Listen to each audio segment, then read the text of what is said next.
Iran যুদ্ধের ভবিষ্যৎ গতিপথ এবং সম্ভাব্য বিকল্পগুলো নিয়ে পর্যালোচনার ক্ষেত্রে মার্কিন প্রেসিডেন্ট ডোনাল্ড ট্রাম্পের আসন্ন চীন সফর বড় ধরনের প্রভাবক হিসেবে কাজ করছে। আগামী 14 মে বেইজিংয়ে চীনের প্রেসিডেন্ট শি জিনপিং এর সঙ্গে একটি উচ্চ পর্যায়ের বৈঠকে বসতে যাচ্ছেন ডোনাল্ড ট্রাম্প। ধারণা করা হচ্ছে ওই বৈঠকের প্রধান এজেন্ডা হবে ইরান ইস্যু। এদিকে মার্কিন গণমাধ্যম প্রতিবেদন করছে, মার্কিন প্রেসিডেন্টের আসন্ন চীন সফর ইরান যুদ্ধ সংক্রান্ত সিদ্ধান্ত গ্রহণের ক্ষেত্রে গুরুত্বপূর্ণ ভূমিকা পালন করতে পারে। নাম প্রকাশে অনিচ্ছুক হোয়াইট হাউসের একজন কর্মকর্তা মার্কিন গণমাধ্যম এনবিসিকে জানিয়েছেন, তেহরানের বিরুদ্ধে পরবর্তী পদক্ষেপ কি হবে তা নিয়ে ট্রাম্প যখন দোটানায়, ঠিক তখনই সামনে এলো তার গুরুত্বপূর্ণ চীন সফর। ইরান ইস্যুতে ট্রাম্প তার চীন সফরটিকে অন্যতম একটি প্রভাবক হিসেবে বিবেচনা করছেন। অর্থাৎ ইরানে সামরিক বা কূটনৈতিক বিকল্পগুলো খতিয়ে দেখার ক্ষেত্রে বেইজিং সফরকে অন্যতম গুরুত্বপূর্ণ ফ্যাক্টর হিসেবে বিবেচনা করছে ট্রাম্প প্রশাসন।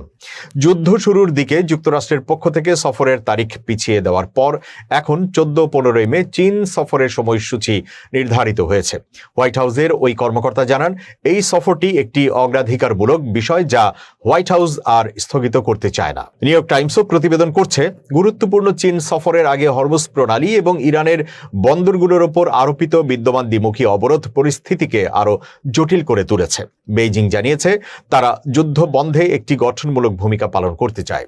অন্যদিকে ট্রাম্প প্রশাসন বেশ কিছু চীনা তেল শোধনাগার এবং শিপিং কোম্পানির ওপর নিষেধাজ্ঞা আরোপ করেছে।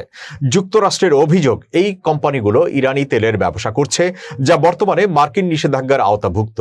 প্রতিবেশী অনেক দেশের মতোই চীন তার প্রয়োজনীয় তেলের একটি বড় অংশ হরমুজ প্রণালীর মাধ্যমে আমদানি করে থাকে, যা গত মার্চের শুরু থেকেই বন্ধ রয়েছে।